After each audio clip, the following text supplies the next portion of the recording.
மார்க்கெட்ல open ஆயிருக்கிற Globe civil ப்ராஜெக்ட்ஸ்ங்கிற கம்பெனியோட IPO பத்தா இன்னைக்கு வீடியோ டீடைல்டா பார்க்க போறோம். வீடியோ ஸ்கிப் பண்ணாம ஃபுல்லா பார்க்க ட்ரை பண்ணுங்க. வாங்க வீடியோக்குள்ள போலாம். Hey guys, welcome to Tamil market admin. இந்த கம்பெனியோட இஷ்யூ சைஸ்ன்னு பார்த்தோன்னா 119 கோடி ஃப்ரெஷ் இஷ்யூலியா ஃபண்ட் ரைஸ் பண்றாங்க. ஆஃபர் ஃபார் சேல் கிடையாது. அதாவது இந்த 119 கோடி டோட்டலாகவே கம்பெனியோட டெவலப்மெண்ட் ஆக்டிவிட்டீஸ்க்கு தான் போகும். அண்ட் எந்த ஷேர் ஹோல்டர் பாக்கெட்டுக்கும் இந்த ஃபண்ட் போகாது. அண்ட் இஷ்யூக்கு அப்புறம் மார்க்கெட் கேப் அப்படின்னு பார்த்தோன்னா 424 கோடியில் இருப்பாங்க. அதாவது மார்க்கெட் லிஸ்ட் ஆகும் போதே ஸ்மால் கேப் கம்பெனியாக லிஸ்ட் ஆவாங்க. அண்ட் இந்த company 2002 globe civil project private limited நேம்ல டெல்லியில் உருவாக்கப்பட்ட கம்பெனி. ஓகே, இவங்க ஆக்சுவலா என்ன பிசினஸ் பண்றாங்கன்னா EPC and MEP project services provide பண்றாங்க.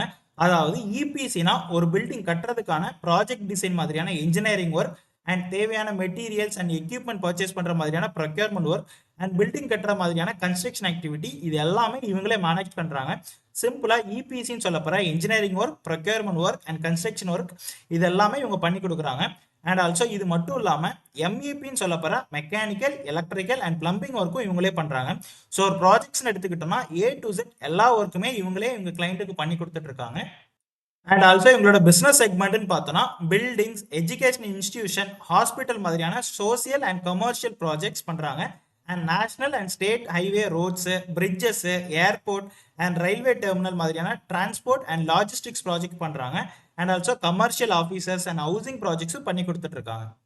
அண்ட் லாஸ்ட் 20 வருஷத்துல கிட்டத்தட்ட 37 ப்ராஜெக்ட்ஸ் கம்ப்ளீட் பண்ணியிருக்காங்க. அதில் ஒரு சில ப்ராஜெக்ட்ஸ்னு பார்த்தோன்னா IIT Gujarat, IIT Uttarakhand and AIIMS சத்தீஸ்கர்னு பெரிய பெரிய ப்ராஜெக்ட்ஸ் பண்ணியிருக்காங்க. அண்ட் ஆல்சோ 12 ஆன்கோயிங் ப்ராஜெக்ட்ஸும் பண்ணிட்டு இருக்காங்க. அதில் சில ப்ராஜெக்ட்ஸ்னு பார்த்தோன்னா பெங்களூர்ல இன்கம் டேக்ஸ் ஆஃபீஸ் அண்ட் நாக்பூர்ல railway station upgradation and Noida and ஹரியானால டெல்லி பப்ளிக் ஸ்கூல்னு ஸ்ட்ராங்கான ப்ராஜெக்ட் பேஸ் வச்சிருக்கிற கம்பெனியை நம்ம புரிஞ்சுக்கலாம். அண்ட் இவங்களோட சில கீ கஸ்டமர்ஸ்னு பார்த்தோன்னா Delhi public school, NBCC, HLL life care and Delhi metro and etcetera. And next இவங்க ஃபைனான்சியல்ஸ்னு பார்த்தோன்னா 2022 286 கோடி ரெவன்யூ, 2023 235 கோடி ரெவன்யூ, 2024 334 கோடி ரெவன்யூ ஜென்ரேட் பண்ணியிருக்காங்க. அண்ட் ப்ராஃபிட்ஸை பொறுத்தவரை 2022 5 கோடி ப்ராஃபிட்டும், 2023 4.8 கோடி ப்ராஃபிட்டும், 2024 15 கோடி ப்ராஃபிட்டும் போஸ்ட் பண்ணியிருக்காங்க. ஸோ ரெவன்யூ அண்ட் ப்ராஃபிட்ஸில் கொஞ்சம் அப்ஸ் அண்ட் டவுன்ஸ் இருக்குன்னு நம்ம புரிஞ்சுக்கலாம். அண்ட் டெட் டு எக்விட்டி ரேஷியோன்னு பார்த்தோன்னா 1.6 இருக்காங்க. அதாவது இவங்களுக்கு டோட்டலாக 124 கோடி கடன் இருக்கு. ஸோ ஓவரால் ஃபைனான்சியல்ஸை பொறுத்தவரை ஓரளவுக்கு நல்ல ப்ராஃபிட்டபிள் ஃபைனான்சியல்ஸை மெயின்டைன் பண்ணுறாங்க. அண்ட் கடன் கொஞ்சம் அதிகமாக இருக்கிற கம்பெனியை நம்ம புரிஞ்சுக்கலாம். அண்ட் ஷேர் மார்க்கெட்டை பொறுத்தவரை இவங்க பண்ற சேம் பிசினஸ் 5 கம்பெனிஸ் பண்றாங்க. இதுல இன்கம் வச்சு பார்த்தோம் அப்படின்னா இந்த குளோப் சிவில் கம்பெனி தான் ரொம்ப சின்ன கம்பெனியா இருக்காங்க. அதாவது இவங்க கம்பெனியா ரெவன்யூ ஜென்ரேட் பண்ற கம்பெனியா இருக்காங்க. அண்ட் பிஇ ரேஷியோன்னு பார்த்தோன்னா 19 பிஇ ரேஷியோல ஐபிஓ வந்திருக்காங்க. ஸோ நல்ல ஒரு வேல்யூவேஷன் அண்ட் இண்டஸ்ட்ரி ஆவரேஜ் பிரைஸ்ல தான் ஐபிஓ வந்திருக்காங்கன்னு நம்ம சொல்லலாம். அண்ட் அந்த கம்பெனி இப்போ ஐபிஓலியா ஃபண்ட் ரைஸ் பண்றது எதுக்காக அப்படின்னா ஃப்ரெஷ் இஷ்யூ வழியா வர 119 கோடியில 75 கோடியை ஒர்க்கிங் கேபிட்டல் ரெக்யர்மெண்ட்டுக்காக யூஸ் பண்ண போறாங்க. லைக் ஷார்ட் டேர்ம் கடன், பிசினஸ்க்கு தேவையான இன்வென்ட்ரிஸ் வாங்குறது அண்ட் டே பை டே எக்ஸ்பென்சஸ்க்காக யூஸ் பண்ண போறாங்க. அண்ட் 14 கோடியை இவங்க கம்பெனில எக்யூப்மெண்ட் அண்ட் மெஷின்ஸ் வாங்குறதுக்காக யூஸ் பண்ண போறாங்க. அண்ட் மிச்சம் 30 கோடியை ஜென்ரல் கார்பரேட் பர்பஸ்க்கு யூஸ் பண்ண போறதா சொல்லியிருக்காங்க. அண்ட் இவங்களோட ஐபிஓ பொறுத்தவரை ஆஃபர் ஃபார் சேல் கிடையாது. பட் ஃப்ரெஷ் இஷ்யூ மூலமா கம்பெனிக்குள்ள புது ஷேர்ஸ் உள்ள வரதுனால ப்ரமோட்டரோட ஹோல்டிங் கொஞ்சமா குறையுது. ஸோ ஐபிஓ இஷ்யூக்கு முன்னாடி ப்ரமோட்டர் அண்ட் ப்ரமோட்டர் கையில 88% ஸ்டேக் இருக்கு. அண்ட் ஐபிஓ இஷ்யூக்கு அப்புறமா ப்ரமோட்டர் அண்ட் ப்ரமோட்டர் கையில ஆல்மோஸ்ட் 63% ஸ்டேக்கும், பப்ளிக் கையில 37% ஸ்டேக்கும் இருக்கும். ஸோ ப்ரமோட்டர் ஹோல்டிங் ஐபிஓக்கு அப்புறமா 60% மேல இருக்கிறது கம்பெனிக்கு ஒரு பாசிட்டிவ் சைனே நம்ம சொல்லலாம். அண்ட் நெக்ஸ்ட் இந்த ஐபிஓட டீடைல்னு பார்த்தோன்னா ஐபிஓ ஜூன் 24 ஓப்பன் ஆயிடுச்சு. அண்ட் ஐபிஓட பிட்டிங் க்ளோஸ் ஆகுறதுன்னு பார்த்தோன்னா ஜூன் 26. அண்ட் இதோட ஃபேஸ் வேல்யூ 10 ரூபாய் பெர் ஷேர். ஸோ இவங்க ஆல்ரெடி ஸ்டாக்ஸ் பிட்லாம் எதுவுமே பண்ணல. அண்ட் ஐபிஓ பிரைஸ் பேண்ட் பார்த்தோன்னா லோயர் பேண்ட் 67 ரூபாயும், அப்பர் பேண்ட் 71 ரூபாயும் இருக்கு. And market lot 211 shares. So minimum ஒரு லாட்டுக்கு 211 ஷேர்ஸ் வாங்கணும். அண்ட் இஷ்யூ சைஸ்ன்னு பார்த்தோன்னா 119 கோடி ஃப்ரெஷ் இஷ்யூ வழியா ஃபண்ட் ரைஸ் பண்றாங்க. ஆஃபர் ஃபார் சேல் கிடையாது. And next both NSC and BSc 2 exchange list ஆகுறாங்க. அண்ட் இந்த ஐபிஓட அலாட்மெண்ட் நடக்கிறதுன்னு பார்த்தோன்னா ஜூன் 27. உங்களுக்கு அந்த அலாட்மெண்ட் கிடைக்கல அப்படின்னா உங்க அமௌண்ட் ஜூன் 30 ரீஃபண்ட் ஆயிரும். அண்ட் லக்கீலி உங்களுக்கு அந்த அலாட்மெண்ட் கிடைச்சிருச்சு அப்படின்னா உங்க ஷேர் ஜூன் 30 உங்க டிமார்ட்டை கொண்டு வரும். அண்ட் ஜூலை 1 மார்க்கெட் லிஸ்ட்டும் ஆயிரும். அண்ட் இந்த ஐபிஓல 14,981 ரூபாய்க்கு மினிமம் ஒரு லாட் அப்ளை பண்ணலாம், 211 ஷேர்ஸ்.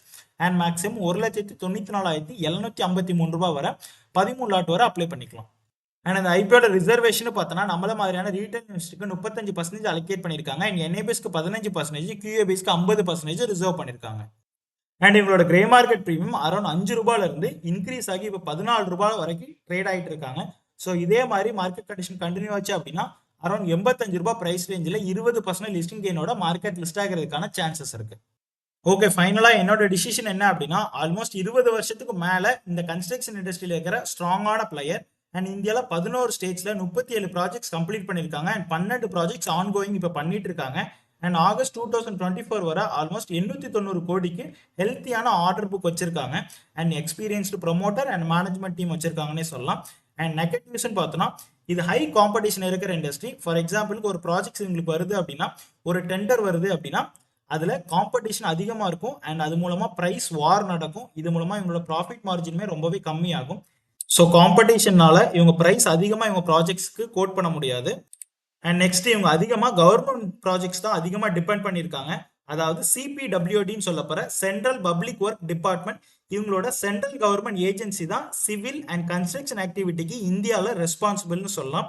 இந்த சிபிடபிள்யூடி தான் இந்த குளோப் சிவில் ப்ராஜெக்ட் கம்பெனியோட largest customer. Almost 40 to 50% of revenue இவங்க கிட்ட இருந்து மட்டும்தான் இவங்களுக்கு கிடைச்சிட்டு இருக்கு.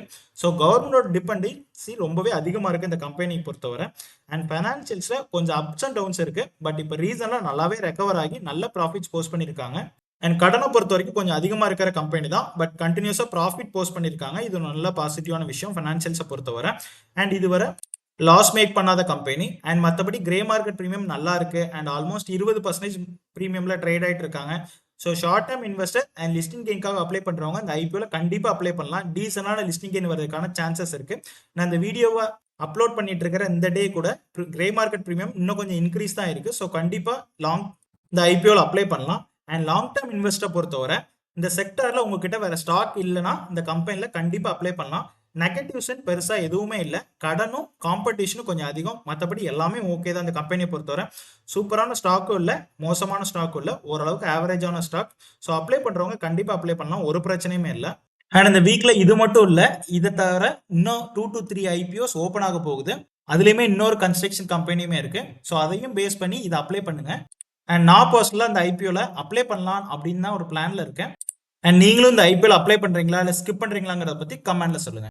ஃபைனலி இதான் ஃபர்ஸ்ட் வீடியோ பிடிச்சா சப்ஸ்கிரைப் பண்ணுங்க. அண்ட் மறக்காம கமெண்ட்ல சொல்லுங்க நீங்களும் இந்த ஐபிஎல் அப்ளை பண்றீங்களா இல்லை ஸ்கிப் பண்றீங்களாங்கிறத பத்தி. And Instagram and Telegram follow பண்ணுங்க. Thank you guys and Jai Hind.